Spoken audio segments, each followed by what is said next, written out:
Over the last few weeks, you've probably heard the word nuclear mentioned in the news more than usual. When people hear that word, it immediately triggers images of massive explosions and global catastrophe. But something that often gets overlooked in these conversations is the actual biology behind radiation exposure. What does radiation actually do to the human body? How quickly does it affect you? And if someone were exposed to nuclear fallout, what would the timeline of health effects actually look like? Hi, I'm Dr. Fashir, a men's health physician.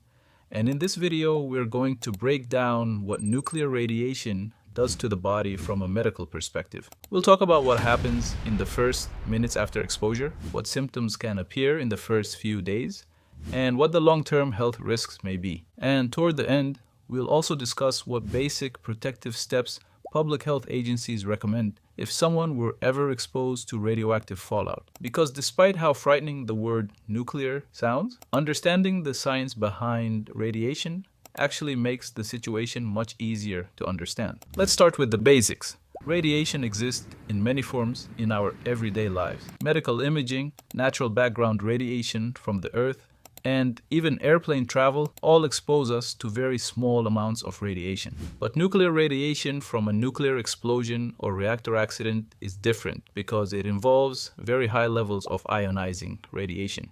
Ionizing radiation has enough energy to damage the DNA inside human cells. When radiation passes through the body, it can break chemical bonds inside cells and disrupt the normal structure of DNA. If enough cells are damaged, tissues and organs can begin to malfunction. But the severity of radiation exposure depends on several factors. The dose of radiation, the duration of exposure, and how much of the body is exposed all influence the health effects someone might experience. Scientists measure radiation dose in units called sieverts, which describe how much biological damage radiation can cause to human tissue. At very low levels, the body can often repair radiation damage. But as radiation doses increase, the body's repair systems can become overwhelmed. Now, when people talk about nuclear events, they are often referring to two different dangers. The first is the blast and heat from the explosion itself. The second is radioactive fallout, which is the radioactive dust and particles that can spread through the air after a nuclear detonation. The blast and heat cause immediate trauma, but radioactive fallout is what creates the longer-term health risks that people often worry about. So what happens if someone is exposed to high levels of radiation? To understand that, doctors often describe something called acute radiation syndrome. Acute radiation syndrome occurs when a person is exposed to a large dose of radiation over a short period of time. The symptoms tend to follow a fairly predictable timeline. The first stage is called the prodromal phase, which can occur within hours after exposure. During this stage, people may experience symptoms such as nausea, vomiting, fatigue, dizziness, and headaches. These symptoms occur because rapidly dividing cells in the body are particularly sensitive to radiation damage. The digestive system, bone marrow, and immune cells are especially vulnerable. Interestingly, the timing of these early symptoms can actually give doctors clues about the radiation dose someone may have received. For example, if nausea and vomiting occur within the first hour after exposure, that may indicate a very high radiation dose. After this initial phase, there is sometimes a short period where symptoms temporarily improve. This stage is known as the latent phase. During the latent phase, someone may feel relatively normal for a period of time, but inside the body, radiation damage to cells is still progressing. The next stage involves more serious health effects. At moderate radiation doses, damage to the bone marrow becomes one of the most important concerns. Bone marrow is responsible for producing red blood cells, white blood cells, and platelets. When radiation damages bone marrow, the body may struggle to produce these critical cells. White blood cell counts may drop, increasing the risk of infections. Platelet levels may fall, increasing the risk of bleeding. Red blood cell production may also decline, which can contribute to fatigue and weakness. At even higher radiation doses, the gastrointestinal system may be affected. Radiation can damage the lining of the intestines, leading to severe diarrhea, dehydration, and difficulty absorbing nutrients.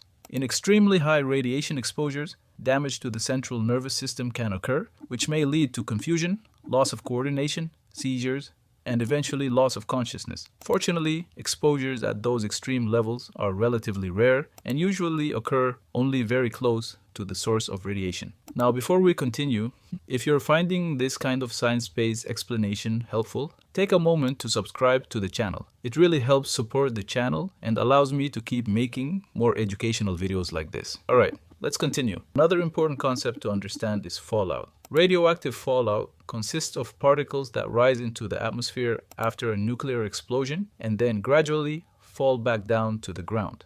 These particles can settle on buildings, roads, soil, and water sources.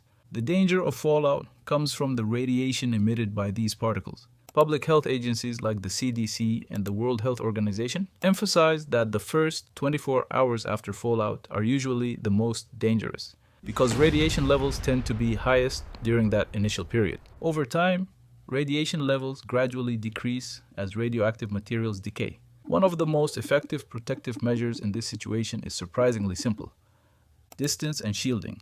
Radiation exposure decreases dramatically with distance from the source, and thick materials like concrete, brick, and soil can significantly reduce radiation exposure. That's why public health guidance often recommends going indoors and staying inside sturdy buildings if radioactive fallout is present. Basements or interior rooms that are far from windows can provide additional protection because the surrounding structure blocks some of the radiation. Another helpful step is removing contaminated clothing and washing exposed skin with soap and water. This helps remove radioactive particles that may have settled on the body. These basic decontamination steps can significantly reduce ongoing radiation exposure. Now, when people think about nuclear radiation, many also worry about long-term health effects. And it's true that long-term exposure to radiation can increase the risk of certain cancers. Research on survivors of nuclear accidents and atomic bomb exposures has shown that radiation exposure can increase the likelihood of developing cancers such as leukemia and thyroid cancer. But it's important to remember that cancer risk depends heavily on the dose of radiation someone receives. Lower doses carry much lower long-term risk than extremely high exposures. And modern emergency response planning focuses heavily on minimizing radiation exposure through rapid sheltering and protective measures. In other words, understanding how radiation works allows health authorities to reduce its impact significantly. And this is why education about radiation exposure is so important. When people understand what radiation actually does to the body, the situation becomes much less mysterious and much more manageable from a public health perspective. Radiation is a powerful force, but it follows predictable biological rules.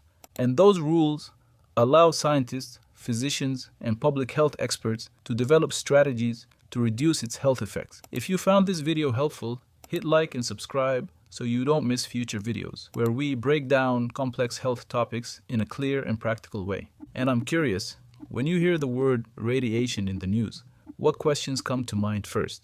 Let me know in the comments. I'm Dr. Fashir, and I'll see you in the next video.